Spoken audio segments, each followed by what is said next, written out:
It just depends on where you are, where you're located, and what your personal financial situation is, and your appetite for risk. Your appetite for risk.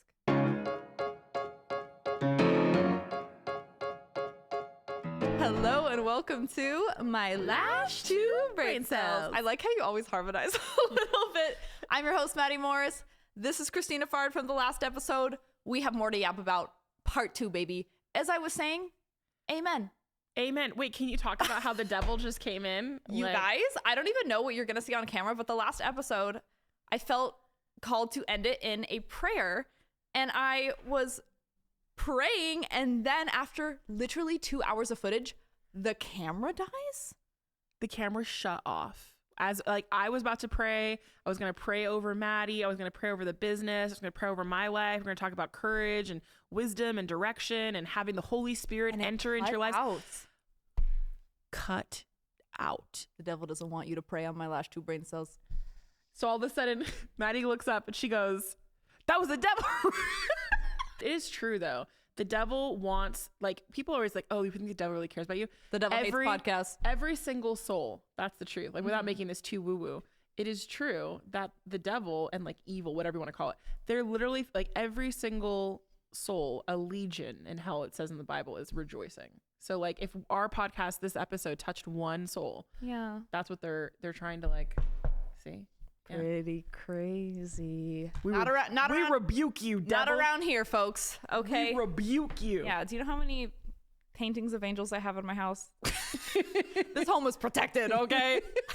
I have saged, I have prayed, and now I have gone. Elliot is literally and he loves our home, but I am the one who decorates our home. It has a Maddi vibe. It has the womanly touch. But Elliot one time was like, we have a lot of paintings of angels. And I was like, no, we don't. I don't think we have enough. And he was like, no, I counted. We have a lot. We have a lot of And I was like, paintings. Don't you feel protected? I feel protected. I feel like they're watching over me. And he was like, you know what? Yeah, they are. Yeah. Get you your paintings of angels, girls. Yeah. Okay, we have some questions from you guys. I wanted to do a Q&A with Cristina because you guys kind of know what Cristina's all about, and you asked some really, really good pointed questions. So we're going to answer literally almost all of them. The first question is for both of you. Who inspires you and why? Okay, you go first. This is always such a hard question for me. Okay, you go first. It is. And I was thinking about it when I got this question. Who inspires me currently living? Yeah, see, currently living. Currently living. Yeah. I would say my mom. That was going to be me too. It was my mom and Francesca. Yeah. I would say my mom because what a lot of people don't know about my mom is she's the original baddie. I'm only baddie Maddi because of her. That's just genetically our makeup. Mm-hmm. But my mom, so she lived her whole life in Alaska. Mm-hmm. Total Alaska girl. Worked at Nordstrom, worked for the airline, went to school, went to college, had a big friend group, had a full life in Alaska. Mm-hmm. Really never traveled, but her dream was to kind of travel the world. Yeah. And then she meets my dad and he wants to live aboard a sailboat full time. No home, no nothing, on the water, circumnavigating the globe. So my mom literally, long story short, but I think one of the things that is so similar between the two of us, and I'm realizing this now as an adult, I didn't appreciate it as a kid very much. Hindsight, right? I knew my mom was obviously adventurous, and she, took care of me and my little sister completely free range in the middle of nowhere for our entire life. But I didn't realize how crazy that was until now. Mm-hmm. Without cell phones, without Wi-Fi, without friends, without a community, without anyone. Mm-hmm. And I just think my mom had everything in Alaska. And for her to leave everything when everyone was no, stay, you're not going to raise your kids with us and go to school and whatever. Yeah. She made that decision to make her own life for herself. Yeah. And give us the magical, yes, it was scary. Yes, it was hard, big risk, but she did that. Mm-hmm. And I think one of the reasons, a lot of people ask me, why were we comfortable? Because Elliot and I left our family, we left our whole life, and we have no family here. We moved here sight unseen in his truck with nothing here. And I think one of the reasons I was so empowered to do that is because of my mom. And because my family never made that a big deal. Mm-hmm. They never made that weird. When we said we were moving, they were that's amazing. Like, start your life, go, you know, they never held us back. And I think a lot of like, I think my mom inspires me so much because she just like, I mean, obviously like I didn't do it with children or like any of that, but like she literally left everything behind to like make a incredible, very unique life for herself. Yeah. And I think that was so cool. And I was very empowered to like kind of go my own way, and they never held me back, and they never like, you know. Yeah, it's crazy how our moms have such a how they end up having such a huge role in our lives, not just because they're our mothers. Yeah. It's like good or bad. It could go either way. And sometimes we don't really understand until we get older, and then we're like, oh, right. Like now I understand. She was my age too. Like she wasn't even that old. She was like in her early 30s, late 20s or something. Yeah. Yeah. It's crazy. What do you mean? Yeah. It's crazy. Know? Yeah. You get a different gratitude for them when you 100%. Yeah. Yeah. Especially when you start walking in those shoes. I think that was whenever someone would have asked me before and they'd say like, who inspires you? And I would say like, my mom definitely does, because she similarly like did things. I'll talk to the camera. I'm always just making sure I'm still in frame, because sometimes like I start talking and then I'm just I'm like that is the so water's crazy. here, it's like truly. over here. I have to just always keep guys. I have to keep making sure I'm in frame. I would say that my mom got married very young, and she had children really young, and she also kind of had a different view of like life. She thought that she was going to get married and she'd have a white picket fence, and like she was not raised to be someone who was going to be taking care of her family or taking care of herself financially. And so my mom has always inspired me because she always had this deep grit to do any odd job. And she always was doing kind of crazy things. She ran a nonprofit. She ran a public technology company. She was an interior designer for celebrities and politicians. And I mean, my mom has had so many different evolutions. When I think about it now that I'm older, I'm like, yeah, I'm exactly the same way. Right? Like I've had all these different hats. I've done all these different things. And the one thing I can look back and say is my mom has always sacrificed for us. She always kind of, even though there was a lot going on, I always had magical moments. I always had beautiful Christmases. I always had like, we didn't realize the magical moments they created for us till we were older, and we were older, and we know now how much it takes. Right? And so I'm like, oh my God, I can't believe you had all that on your plate and you were doing that for us at the same time. And I have a younger sister and two older brothers, and my mom had like made a habit of always adopting any of our friends, not like actually legally, but basically we adopt. We were the cool boat. Yeah, I literally, exactly. Yeah. Adopting whoever was in need in our friend group. And so, you know, I had people who were in my life who really had like less than we did. And my mom was a mom to everyone, at the same time working full-time jobs and still trying to make sure that we had like everything we needed, and dealing with a lot of stuff like that. I think looking back on it now as a woman, right, I can appreciate so much more, because I can say, okay, so maybe you had this issue with your husband, or you had this thing that was going behind the scenes that your kids never saw, and somehow you were always an advocate for us, and you always put our needs first. And so I think that she does deeply inspire me. But I know, we both said our moms, but I also want to say, and I mentioned this to you before, I also think that when I think about people who inspire me now today, my sister is one, because she like wakes up and she's okay with me saying this, but she went through a period of like suicidal ideation. She really didn't want to live, and she had to heal a lot to be able to show up and be the person that she is today. So I think that she's definitely someone that really inspires me, because she did the work and she continues to have to make the choice to just be happy and find ways to exist in a world that sometimes feels really overwhelming. But you also inspire me, and I mentioned that to you too, because you have, when I think of like things when I'm scared about making big moves, or I'm trying to think about like, there are certain things that I want to achieve in my life now that have been like, okay, God's putting this on my heart to do. I feel like you have done things you weren't prepared to do. You've, you know, lived and led by faith. You've jumped when you didn't know what was going to happen. And you continue to show up, even sometimes when things weren't going okay, but you had to keep it together, and you did it really young. And so I feel like when I do think of people that inspire me, I do think of you too, because you have created something so unique, not just in the lash world, but in the beauty industry in general. And I think that you have the ability to have longevity with that. I feel like you have the ability to really continue. Between you and Elliot combined, it's like me and Francesca. It's like you're getting 2 for 1, baby. But you two like created something that is, I shared this with you before. you have a certain way of having consistency with your brand that I think gives people comfort.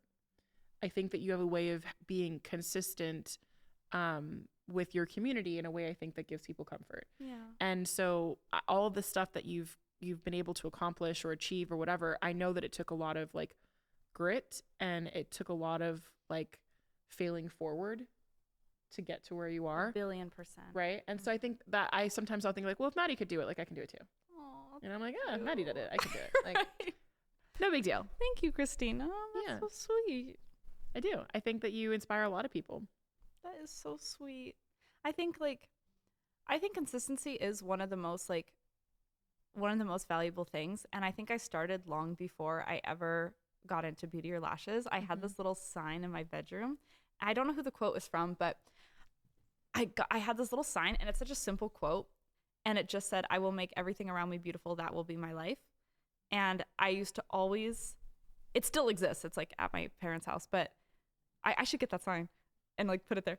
But it's such a simple phrase, but I always live by that. I was like, every day I will make everything around me beautiful. Yeah. Whether that's people's eyelashes, whether that's, there's litter on the street, whether someone needs a hug, whether like, and it's so the moments. And so it's not like the big things, it's the little things you do every single day. And so like, it's just making the world a little bit more beautiful every single day. It's tiny, but like eventually it's not the big things, it's just those little things. Yeah. And it makes a big difference. It's a weird, it's honestly, I think that for most people, consistency is the hardest thing. I think so too. I know it is for me. Being consistent is one of my most challenging things, partly because of my executive function, like ADHD stuff. Yeah, 1,000,000,000%. But also just because I think every human on this planet has a hard time kind of sticking with what they're trying to accomplish or sticking with what they're trying to do. And so I admire anyone who can. And when things suck, it's really hard to be consistent. Yeah, no, really. Like, how do you stay consistent when you are feeling like it's hopeless or things are hard, and you're like, I gotta still keep showing up. Like, I gotta still keep posting even though things aren't working. I gotta still keep sending out emails even though no one's clicking. I gotta still, apply for jobs if I'm not getting any callbacks. Like, I gotta still, talk to this person that maybe doesn't like me, but I'm gonna keep trying. Absolutely. Like, it's consistency. It's continuing to do it. Yeah. Someone says, how do you build the courage to charge your worth with the current economy and a slower season? Good question. Oh, that's a good one. We need a campfire and some marshmallows. Good question. Okay. That's a great question. It is. Okay. Well, let's have you as the lash artist answer that first. I mean, I think like charge your worth, meaning like, let's assume you're doing excellent work. Your work has to be excellent. Like so I'm coming from a place of that. We're having this conversation with someone whose work is absolutely excellent. Your retention is excellent. Your styling is excellent. Your customer experience is absolutely excellent. It's a really important point. It is. And I speak to a lot of service providers, like not just my renters, not just our ambassadors, not just like, I talk to lash artists the moment I wake up to the moment I go to bed. Yeah. And like, and I am a lash artist. Yeah. But I always ask them when I meet someone that's fully booked, I say, how are you fully booked? And they always go, I'm great at what I do. I have incredible work. I have incredible retention. I have incredible customer service. And huge. My clients are my everything, and they know they're my everything. And I make that very apparent. And they don't take it for granted. Yeah. And I'm the best at what I do, whatever. But charging so let's come at it from that place. You're great at what you do. I think you need to kind of, when it comes to like a slower season or people are being more conservative with where they're spending, you need to prove your value and to people that don't know you exist, And a lot of the time, it's not that people are turned off by higher prices, but there's just a smaller pool of people that want to pay more, and it's about communicating to those people. And so, yes, here's the thing. When I first started out in Arizona, my prices were exorbitantly high. For like, I was charging double what anyone in my building was charging. Okay. And they were like, who is this new girl? Like, what is she charging? But I knew that I needed 15 people that saw my value. And I needed to give them the most incredible experience ever. So I didn't lower my prices. I didn't like price match or anything like that. When I brought in new clients, I would usually be doing free services. I would usually be doing free full sets. And I kind of proved my worth.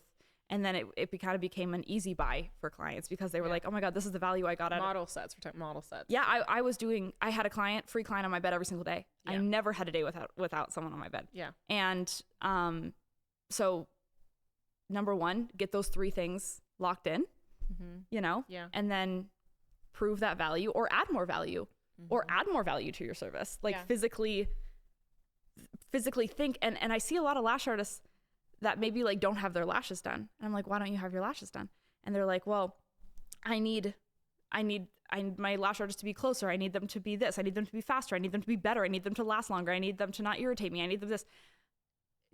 Take all that feedback that you have and become that person. Yeah. You know? Yeah. And there's gonna be 15 other people just like you with those same needs that want you. It is gonna be harder in certain periods. Like it certainly is. You know, and like slow seasons do exist. Yeah. The ebbs and flows of the economy shifts. And I think in my own experience, I can't like speak for everyone, but that's just when I've put the pedal to the metal and done what I know works best times 100. Yeah. Like not let up. Yeah. Yeah. 1,000,000%. So, and volume. Yeah. So I have I think a different perspective on it in the sense that I think that the economy really is shifting in a big way. It happens in cycles. Yes. So you need to know it's not always forever. No. But because of that, I almost urge people to stop thinking about charging your worth in the sense that a lot of you don't have the self-awareness to know what you actually are doing. So what you said, you prefaced it by like, I'm talking to the person who has exceptional work and they have incredible customer service and all those types of things. You probably don't need to be concerned with raising your prices incrementally. Although right now, I don't believe is a time to raise your prices if you're already charging a good price, right? If it's covering your cost of living, right now is not the time to increase your prices. I think write it out. Write it out. You need to write it out. This is the time to sustain so you can survive so that when people circle back again, you can thrive. Because if you push a little bit too far with, I'm going to raise my prices, it has nothing to do about self-worth. It has nothing to do about your quality. It's just about the fact that your target users, your consumers, are also losing their jobs, are also dealing with the cost of eggs. Yeah. And even wealthy people, even really wealthy people, are being affected by a stock market that goes up and down. Oh, 1,000,000,000%. And like sometimes we overthink. I've had my wealthy clients take breaks for financial reasons. To take breaks, right? Like I just have to take a break, right? Because part of what made them wealthy also is sometimes because they're prudent with their finances. They're great at saving. Yeah, exactly. So it's not just like there's just people that just have like, I'm just going to spend piles of money to like, People are like, oh, I never have to worry because there's always wealthy clients. Just target wealthy clients. I think that that's not true. I think that's oversimplifying. Right. A lot of wealthy clients are good with their money. Yeah, exactly. yeah. So I would say like the first thing again goes back to like the idea of self-awareness and looking at ownership and what you can control for action. So if you're what you can control for action. Yes. Yeah. Because if you're looking, you're like, hey, actually, I don't really have a great luxury service. I'm not providing one. Right. Then why are you charging luxury prices? Yeah. And like, why are you giving yourself anxiety or stress because you feel like you should be? Because that's another thing too. A lot of times like people are saying to them, okay, you should charge this, you should charge that. Okay, well, you don't know my business. Right. You don't know where I'm located. You don't know what my competition is. You don't know my quality of my service or what I provide. So or the value of my time. So like I would say it's so subjective. And so I actually think that right now it's not a bad idea for people to, in this season, I'm not talking about like, I don't want to be a race to the bottom. We're not going to be the UK. I don't want $40, $50 sets, which I'm seeing a lot of. That's not what I'm talking about. But I think that if you're charging, $500 for a set or $400 for a set or $350 for a set, you better make sure that's the most amazing set that anyone's ever done. And you got to make sure that you are incentivizing what you're doing with them. Maybe you do a lash membership so they come back in for fills. You're adding extra things. You're thinking about like, maybe as they're sitting here, you do a little massage for them, like little things you can think of that is going to add value to keep them coming at that price if that's the price that you have to do. And I think it really depends on where you are in your business. If you are struggling right now, I don't want you thinking about, I have to raise my prices because that's what you think raising your prices is going to get you more clients. Right. And also exactly. It's counterintuitive. Right. Like what's going to get you more business is getting you more business, right? Like it's not that you're targeting necessarily, because I've heard this argument too, which I don't disagree with, is like the Groupon people will always just come for a one and done. I'm not saying to make it so cheap that it's like not valuable, right? You need to price correctly. But I also think that you need to be mindful of the fact that we are in a moment in a season where charge my worth and then just like wait and pray is not a strategy. It's not a tactic.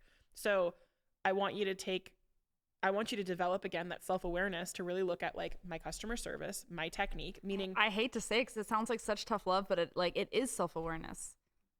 If I come to you and I say, Maddi, I'd like a wispy set that makes my eyes not droop, and I want this and I want that, and here's a picture of what I want.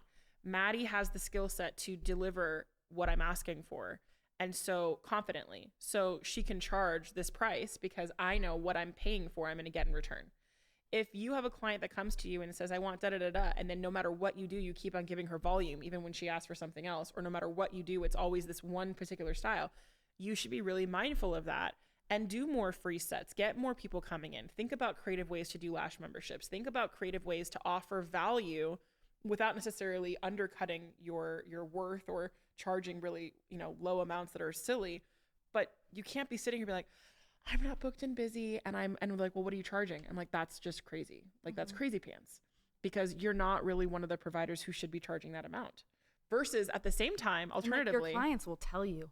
And you don't listen. Again, your clients will tell you, and it's not personal. It's not personal. It's not personal. And I have grown from all the feedback I've gotten over the years tremendously. Like, guys, I've been lashing for 9 years. Do you think I've had 1 trillion happy clients? 100%. Yeah. Like, I've had a lot of happy clients, but the ones you get their bad days too. But the ones that made me lose sleep because I feel like I didn't do a good enough job, those are the ones that have taught me the most and have like. And I've had, and every service provider goes through this, this isn't like, it's not the end of the world if this has happened to you, but like I've had clients obviously be like, these weren't worth it. And then in my head, that was the biggest help, because I'm like, why? Then you can fix it. Why? Yeah.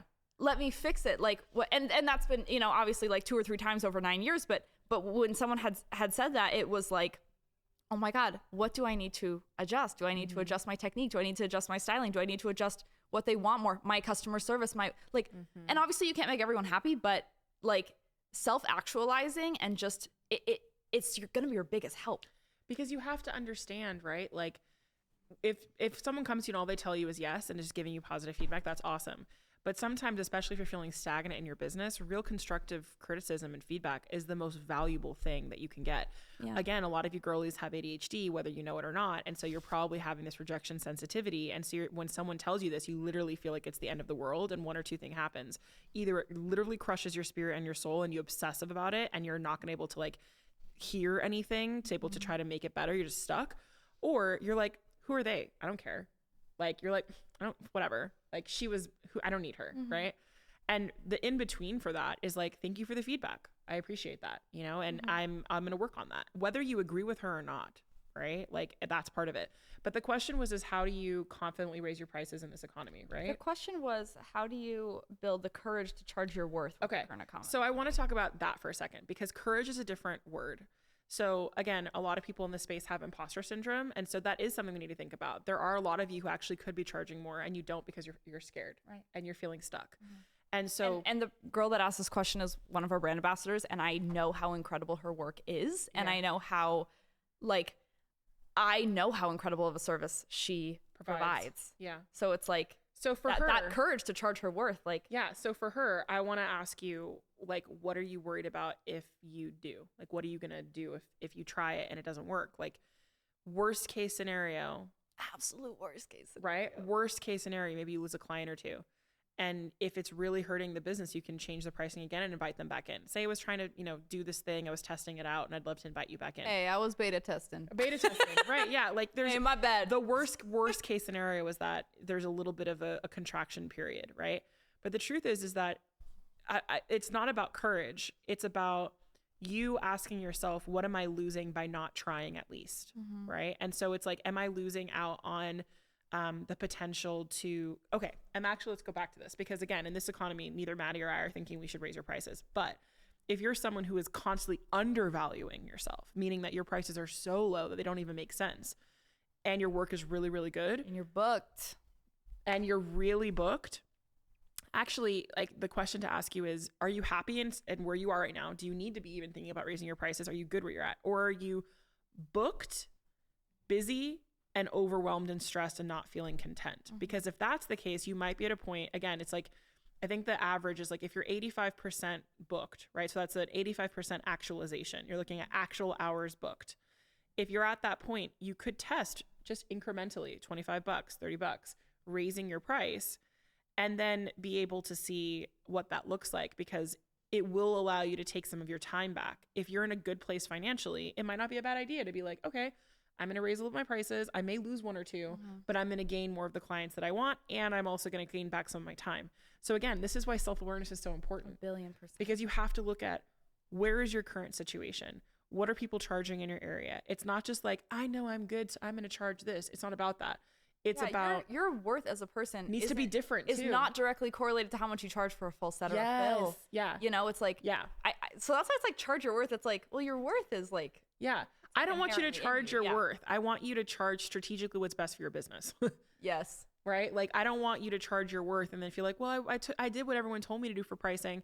Like, you know what? I have a girl who's in Detroit who I absolutely love, and she is just trying to break into the business right now. And she, you know, she called me up and she's like, the salon where I'm working at wants to like have me do these things. It's like $50 sets. And I'm like, oh my God, like, why am I doing that? I was like, baby, right now you should be doing free sets.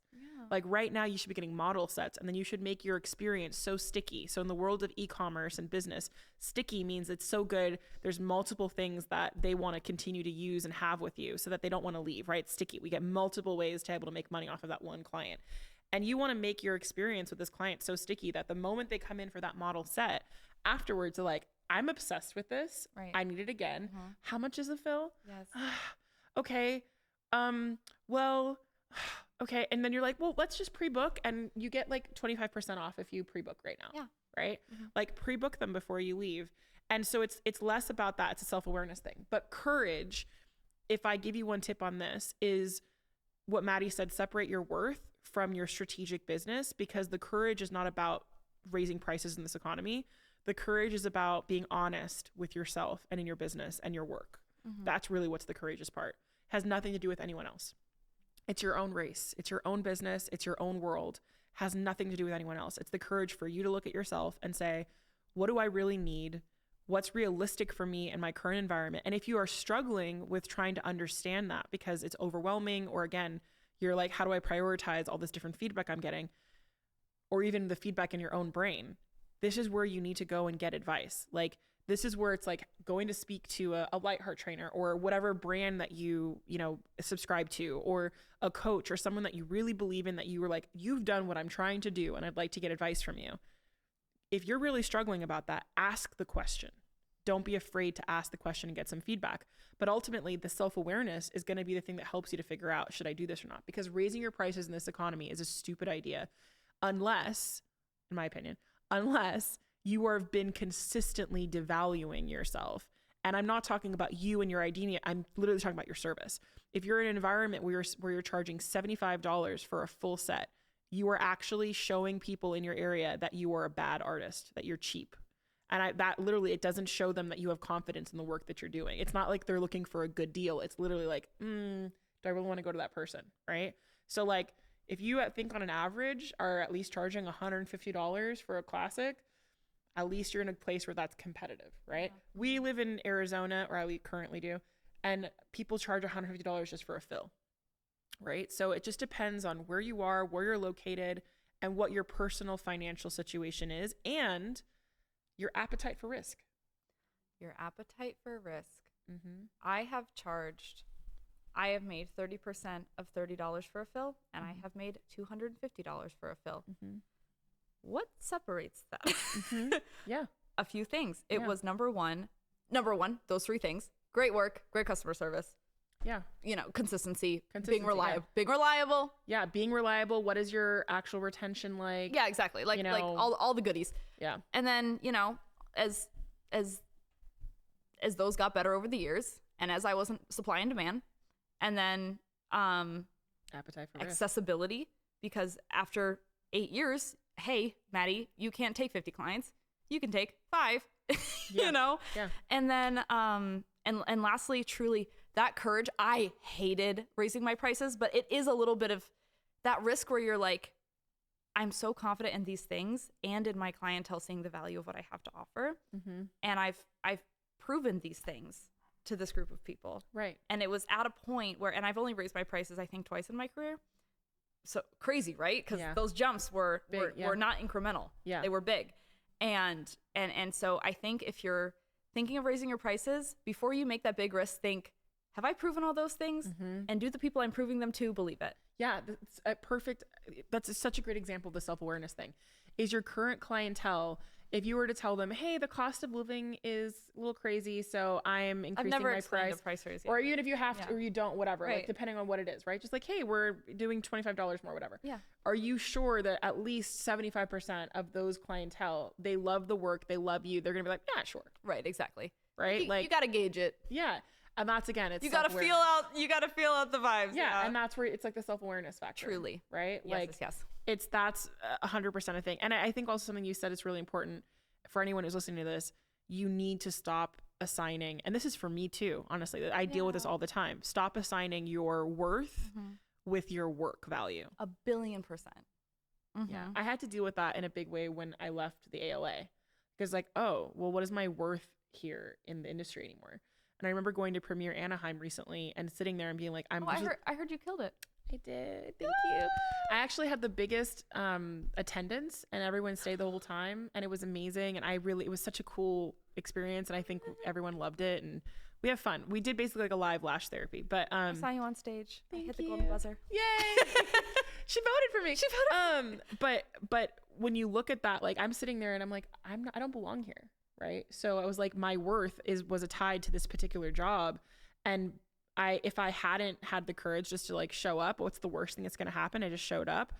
Then I wouldn't have been able to help the people that I helped that day. And I also wouldn't have been able to have that really cool moment just being with my friends and being together. But I thought that my worth was associated with this title, this job, this thing. And that's not what it was. My worth is my heart, my work. Like being a part of the ALA was not the most interesting thing about me. Right. Maddi doing lashes is actually not the most interesting thing about her. It's one of the cool things about you, but it's not the most interesting thing about her. Something I like to do. Yeah. And so for all of you who are listening, like I applaud you for having the courage to ask the questions, and I applaud you for having the courage to really look into your business and have the self-awareness to understand the questions you said, customer service, your technique, the real cost of your business. Do you know your numbers to actually even know about if you need to do that and all that? But really it's about separating regardless of the economy. It doesn't matter. Your worth as a human being and the value you have on this planet has nothing to do with the job that you have or how much money you make. Absolutely not. Yeah. Absolutely. That's how I would answer that question. That was a great answer. And every price raise I've done, it like, I didn't want to do it. And it wasn't for me to feel like, oh, I'm worth more. And so my clients are going to pay more. You know, it was never about that. It was genuinely like my cost of operation. And mainly for me, because we've obviously branched out into lots of different avenues, my time became the scarce resource. Yeah. And that's another thing. Like, and so my clients kind of like inherently knew that because they could see what was going on. And like I started doing lashes at this coffee shop and they were like, who's running this thing? Yeah. You know, like my time became a scarce resource. Yeah. And so it wasn't about me being like, I'm a big dog now and I'm going to charge more. Never. Like, don't price based by ego. Don't be like, oh, I'm worth this because I'm like the baddest lash artist in town. Like, you know, because at the end of the day, it's all about what your business needs and what it needs to thrive. And knowing your numbers. Francesca Ramirez is one of my... I love her. I love Francesca. I love her too. So if you don't know Francesca Ramirez, you should go and follow her on social media. She's one of the people who talks about this. She's like, I didn't price based off of ego. I didn't price based off of what my worth was. She literally priced off of her numbers. Absolutely. This is how much the cost of living is where I live. Here's what I'm looking at competitively to like what's happening in the area. This is what my cost of operations are. Yeah. Most lash artists don't actually know what their numbers are. They don't know. They have no idea how much money it takes to do what they do every hour. And that's part of the reason why I want you guys to be thinking about your hourly actualization. What is your thought on doing hourly pricing? Like having a price per hour versus like... Great. I like that too. I think absolutely. Yeah. I kind of do that. I have one full price and one full set price. Yeah. And so it's technically hourly. Yeah. But I also like... I'll go over a couple minutes if I need to. Yeah, exactly. Whatever. I'm not going to be like, give me $10 more. Yeah, exactly. But yeah, so. Because that comes with the skill set of being able to say, it doesn't really matter. I can do anything. Exactly. And so it's just kind of like. It didn't really matter to me. I knew the numbers that I needed to make. Yeah. And then I prided myself on being an extremely versatile lash artist and giving you whatever you want when you're on my bed. And I can I could transition through styles very easily, which is another thing. I would never need to make people like start over. And sometimes that also will help with the courage part, is if you go that self-awareness aspect and you're like, okay, my clientele actually really does want more of these versatility things and I don't have them. So what I can own in that, like I can't own that they want this. What I can own is what I can do about it, which is I could go take a training. I could go learn these different sets. I could keep practicing so that you feel more confident. Because the truth is everyone thinks that courage comes from the absence of fear. Courage comes from being confident, but you actually, like, it's funny. You can't grow confidence unless you do the thing. Right. So like you become confident by doing. So that's something you could own. You could be like, okay, I have to go and be more versatile. But just one funny thing about this is I know a lash artist who semi-retired, moved to Kauai. And some of her neighbors were like, could you come do lashes? And she was like, yeah, not really. Like, I'm not really, I don't really take like clients or that, whatever. And she's like, no, please. And she's like, okay, fine. Like $1,000, like she thought she's like, they're like really wealthy people. She's like $1,000. She totally thought they were not going to do it because again, her time was more valuable to her. She doesn't need the money. Right. She was just kind of like, okay, fine. She thought it'd be funny. She was like, I know my hourly rate for everything. Yeah. $1,000. Like, they said yes. Yeah. What's the worst they can say? No. So then you don't have to do it. And the funny thing, that's what she thought too. She was like, the worst they say no. And she's like, and then I don't have to do it. So it's fine because I have other stuff that I'm doing. And she's like, they said yes. And she was like, okay, I guess. Like, it's going to be a fun set. Let's go. My gosh, lay down. Yeah. Like, let's go. So I think a lot of that also is like, it's relative. Right. You know what I mean? It is relative. It's relative. Truly. What other questions do we have? Okay. One of our brand ambassadors and one of my dear friends, Annie, asked, who is your favorite character in the Bible? I just thought that was such a sweet question. I love that question. I do too. Okay, that's also a tough one because I'm thinking a lot of different people, but I actually think that will probably be Esther. I think because Esther also had to do something really courageous and she did it in a way when everyone, I think like it could have gone a very different way for her. And what she did and how she showed up for her people changed so much of what we know about the world today. Even. Right. And she wasn't like someone special to do that. Yeah. So it was someone who was just like everybody. And she just decided to be bold. And I think, Esther would be for me. Oh, I love that. She's like Jesus. Big guy. Big guy. Obvious answer. I think another answer. I think probably Job. Okay. I think Job. When I first became a Christian, I was like a young adult. I wasn't like raised in the church or like raised religious or anything. So one thing that really helped me like learn more, because it's very hard to get into like reading the Bible. You know, it went very, very hard. And I worked full time. But one thing that I really liked is I really liked this YouTube channel called The Bible Project. And I've never heard of that. It's like, it breaks it down into little stories and it has all these little pictures. Love it. And I would just I still watch them from time to time, but I would just watch like all these Bible stories and would break them down really, really easy. So if anyone's like dabbling, like just listen to The Bible Project because it's better than anyone could ever explain. It just breaks it down for anyone. And I always loved the story of Job because everything was taken from him and he really had to grapple with like why he was suffering because he was meant to be like a blessed man. He was meant to have it all.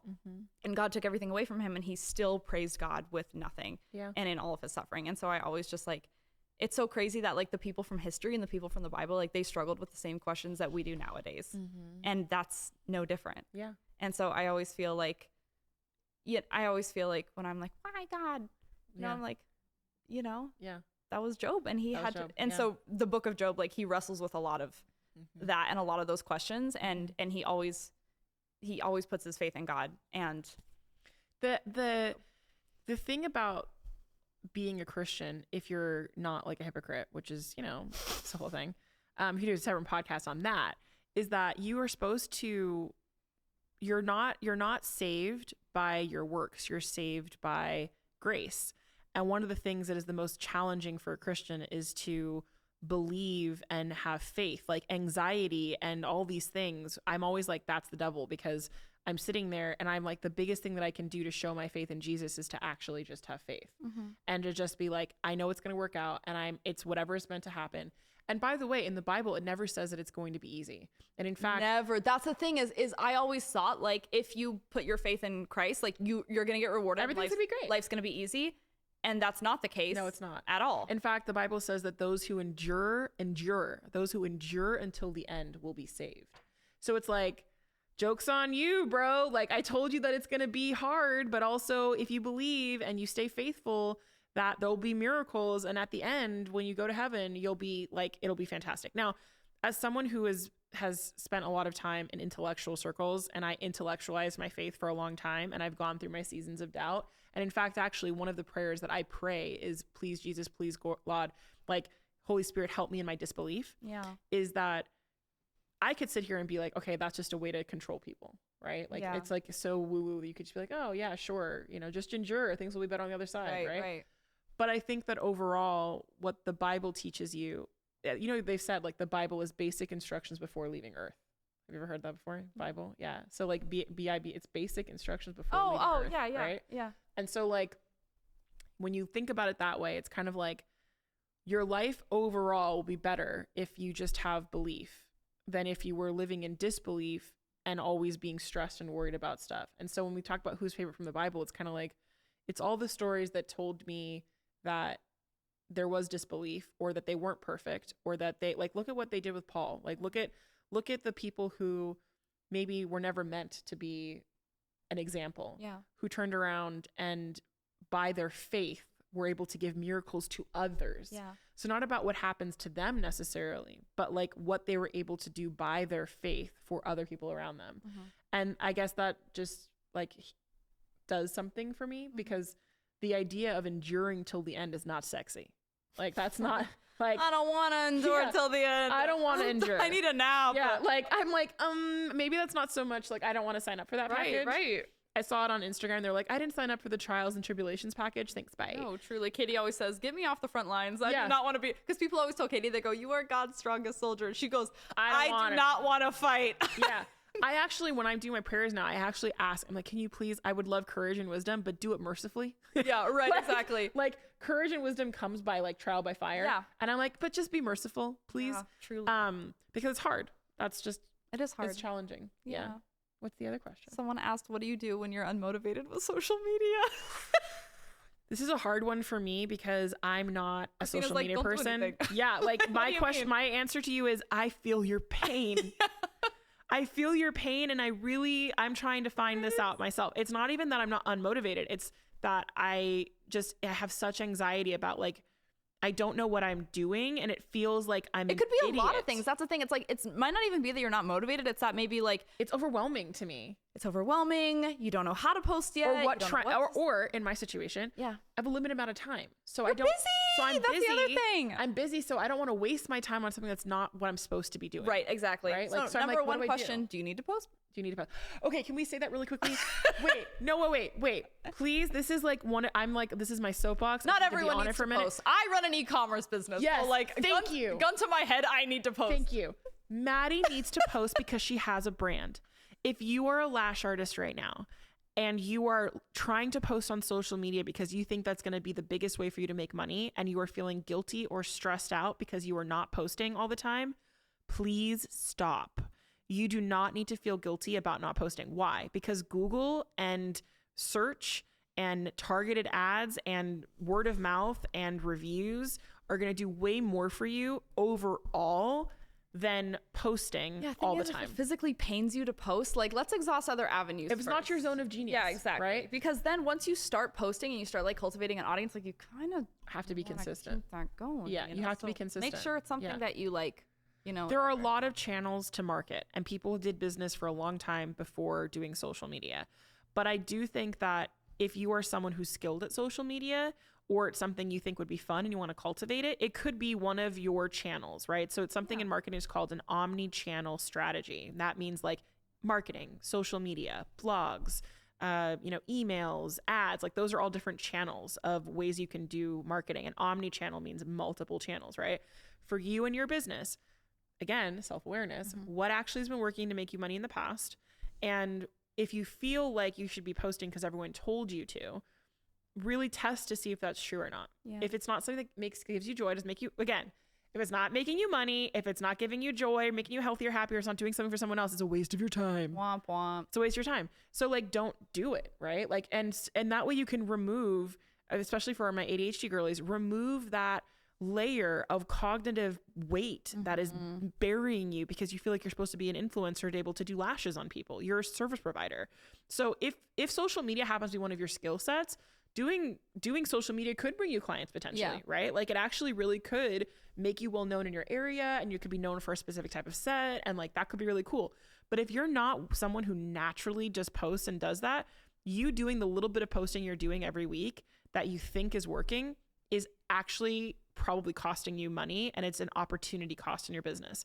So for me, I would rather see you posting your sets on Google, meaning Google My Business, and using your Google My Business and getting reviews there and having that be something that pops up, rather than you being stressed because I didn't post enough on social media. And instead use your Facebook and your Instagram as your portfolio. Maybe post once a week, really great sets. Just have it be a really beautiful synthesized place that shows your work, and then stop stressing about having to post on social media. Did I ever tell you I didn't have a social media the first 2 years I did lashes? No. Me? Can you believe? See? Me? Maddi the Lash Lady? Maddi the Lash Lady? Maddi the Lash Lady? LLC. Maddi the Lash Lady. Trademark. Just kidding. Didn't know what an LLC was. Yeah. Yeah, I didn't have one. See? The salon I worked at wouldn't let me have one. And then so I just... Okay, but you were able to be successful without it. And when I went on my own, I was the first, just if you know, you know. I was word of mouth. Mm-hmm. Yeah. Yeah. I want to see girls going out and being like a hustler. I want to see you using your word of mouth, but also don't be afraid for free sets. Like, don't be afraid to go up to a girl at the Starbucks line and say, oh my God, I love your shoes. It's done everything for me. Right? I love your shoes. Oh, thank you.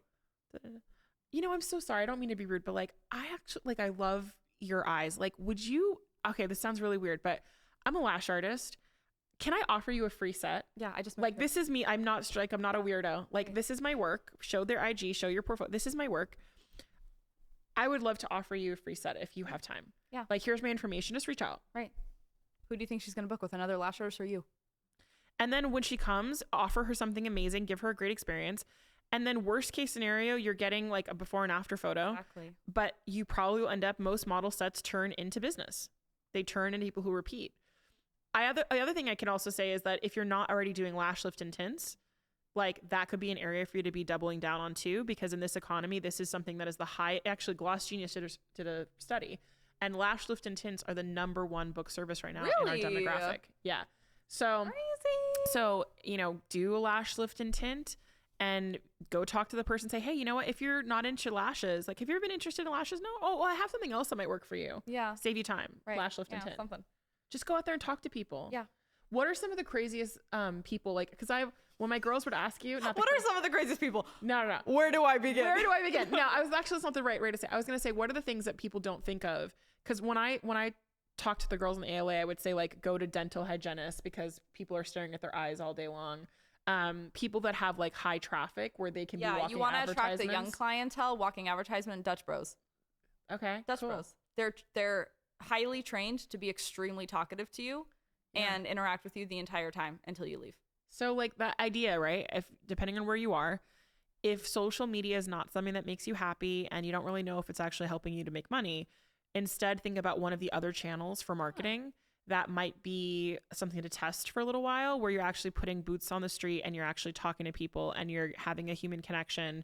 You're doing model sets for people who can strategically be an advertisement for you, versus doing the opposite, which is just sitting and getting stuck and feeling stressed because you're not posting enough. Absolutely.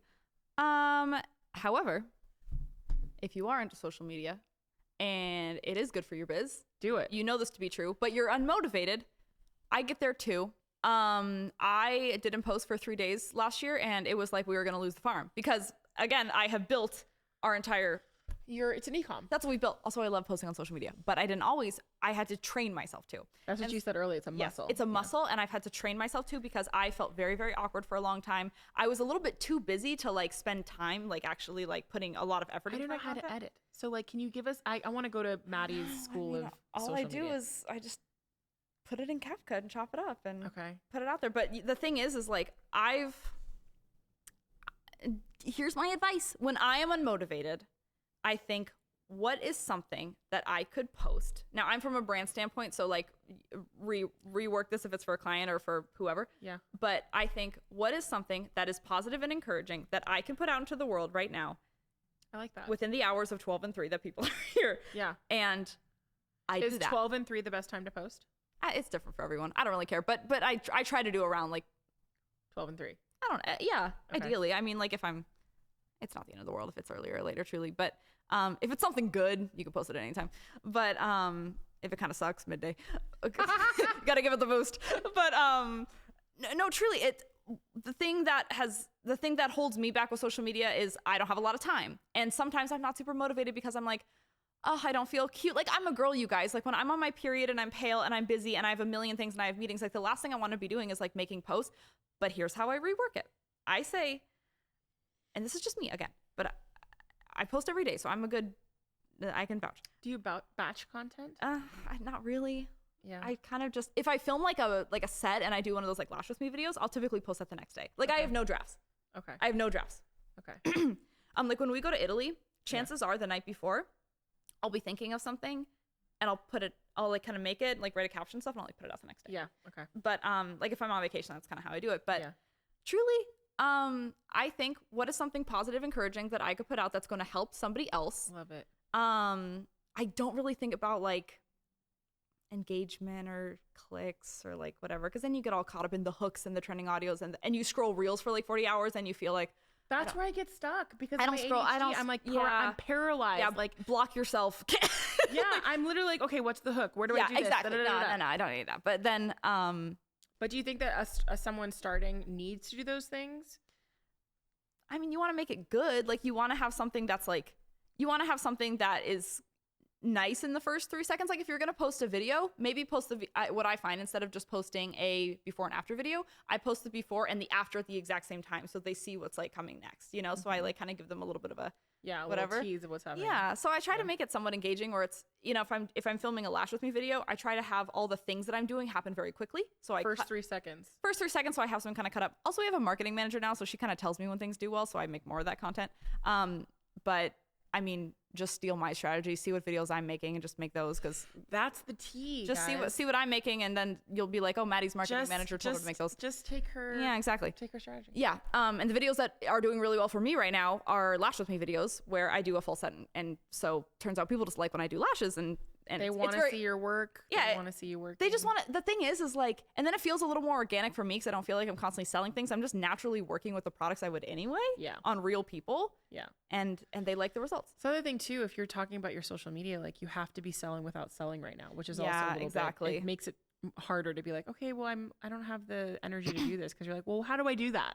A little bit. But even I had that same little that little phrase through my head when I was attracting clients as well.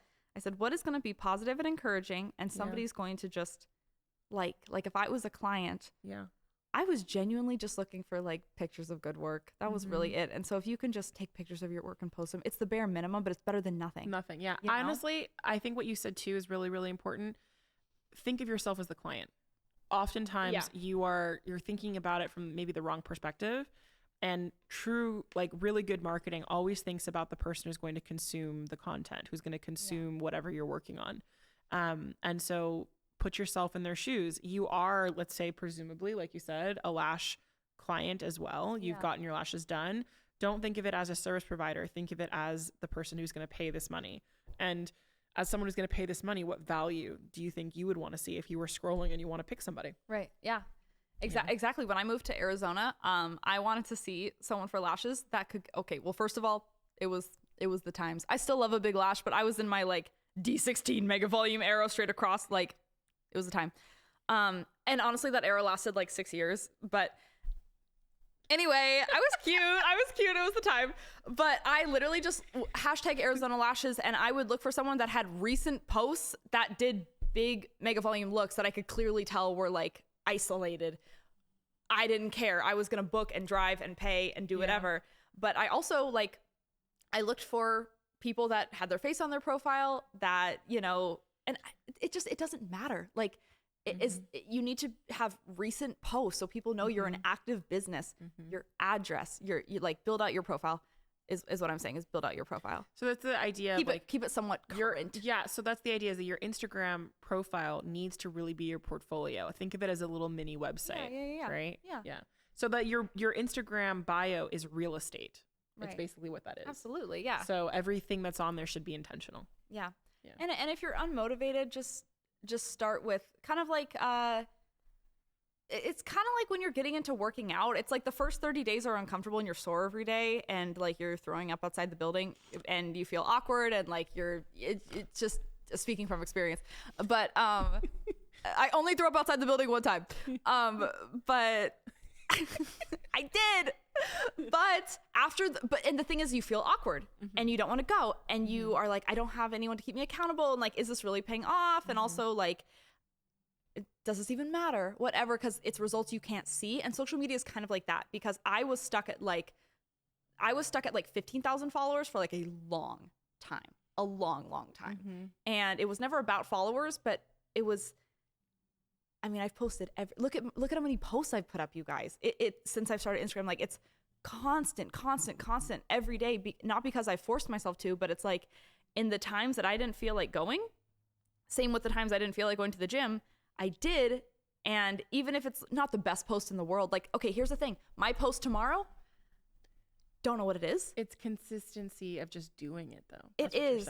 It's a consistency of doing it. And after 30 days of doing it, you feel like I kind of have an idea of what people want to see from me. And also you'll start to feel kind of good about it. Like you'll start to feel like, I kind of like this thing. And then the more you're on social media, the more you kind of make little relationships. And the more you kind of like, you have your people you go online, you're seeing the same people in your DMs. Yep. You have to have a little bit of a community, and that doesn't happen overnight. So the results are not going to be immediate. But I just encourage you, it's not motivation. You just need the discipline for 30 days and then 30 more days and then 30 more days. And then the years go by and then you wake up one day and everyone knows who you are. And I need to do that. I need to do my first 30 days when I finally, so I'm moving next weekend to Tennessee, and then I'm going to like take a few weeks of a break. That's a lie, actually. I'll be at Lash Social in Atlanta. Right. But anyways, I'm going to take a little break, and then I'm going to give myself 30 days, and I'm just going to be like, okay, here's my 30-day challenge. And then I'll do another 30 days. I'll do another days, because I need to do social media because I need to get my message. I'm doing it for advocacy. You have such a message. And education. And for a lash artist, I guess the point is that you need to figure out if it's really, again, like you said, do you need to post, and what is the cadence that you actually have to do? Right. Because if it's not something that is needed for your business, then overdoing it, overthinking it, and adding to that cognitive load that we were talking about actually is going to probably cost you time and energy that you could be focusing on things that would be better for you to make money. And if you're stressing and having so much guilt and anxiety because you're not posting enough or this or that, wouldn't it be fabulous if you could just be like, I'm going to post once a week and I'm posting this type of content for my work, and then I can take that time, So again, self-awareness. Just know thyself. And if you're trying to okay, say you're not trying to get clients. Let's say you're kind of you're on my trajectory where you're trying to book out trainings. And I really built my following because I was building out trainings. I literally, guys, this is what I did. This was my blueprint. There was no ChatGPT at the time. I have never had a social media coach, guru, anything, mastermind, class, never. All I did was I said, I am targeting students. I have a class. What if I just told someone something helpful that does lashes every single day for free, forever? Whose class do you think they're going to book? Free. Forever. Maddie's telling me all this for free? Yeah. It was it was just, it wasn't like I was giving away things for free, but it was just that that daily consistency of people seeing that same name pop up and not asking for anything in return. Not buy my course, but just hey, this is what valuable. I do. This is my technique. This is how I do this. And do you guys do this? And I do this. And it was just little things, but it compiled over the years. And when there was not a lot of likes and there was not a lot of things at the time, and you know what else? I have a lot of followers. I have a lot of organic followers on a few platforms. I have never had a brand deal. I have never gotten paid for anything. I have never and so it's social media has never directly rewarded me, but the reward was trust. And it was building a genuine community, Yeah. which has helped us in the long run. Yeah. You know? Yeah, And yeah. now me posting actually, like back then I didn't think it mattered, Yeah, but now it does. Yeah. but now it does. Yeah. And it does because people have watched. No, you have a for legitimate years, yeah. community now. Yeah. Yeah. for And sure. and so it keeps me motivated in that way where I'm like, this is the thing I do. And I talk about lashes. That's your online. job. That's my job now. And I was, That's your I was job. just telling Christina this earlier. It was so funny because like, obviously we're an e-commerce business. Like people purchase, or we're not like a brand that's been around for 20 years that people just buy from because they buy from. Like we're definitely like, people buy from our brand because They I know show them you. how to do lashes online. Yeah. Yeah. And I'm fully aware of that. You should be fully aware of, Yeah. you know, and Self-awareness. yes, exactly. And every brand is different. You know, that's the thing is like, obviously no two brands can market identically because they, you know, need different things and do different things. And I know that me putting pamphlets in people's mailboxes isn't going to give me customers. I know that me posting a video of me doing lashes is going to get me customers, or keep my customers happy. So it's so funny because like last year I was having a really bad week and I was just like a little depresso, and Elliot goes, and he's so gentle with me, but he's so gentle with me, and he knows that I'm always the one to like, I gotta do this. I gotta wake up at 5 a.m. I gotta do this, and I'll just do it. I never complain about it or stop doing it. But I was literally bed rotting, and he comes in and he goes, hey, sweetie, like, how are you? And I was like, not good. And he was like, I just wanted to like gently bring something up to you. And I was like, what?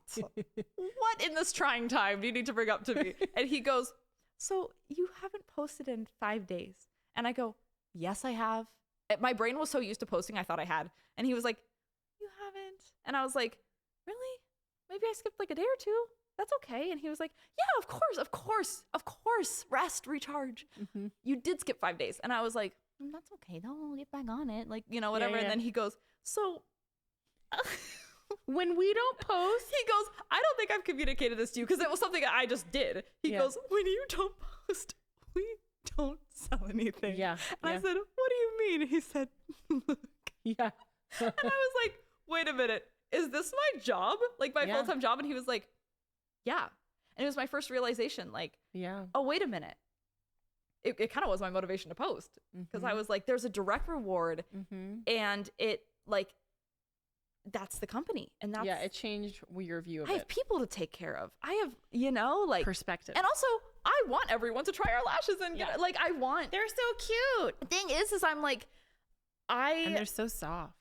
They are so soft. Sorry. The thing is, right? They really are. ADHD. I'm just like, and they're like a little, soft. they're like a little sensory toy. You can keep those. I was like, can I get some tweezers? She's like, you need a little fidget spinner. This is me.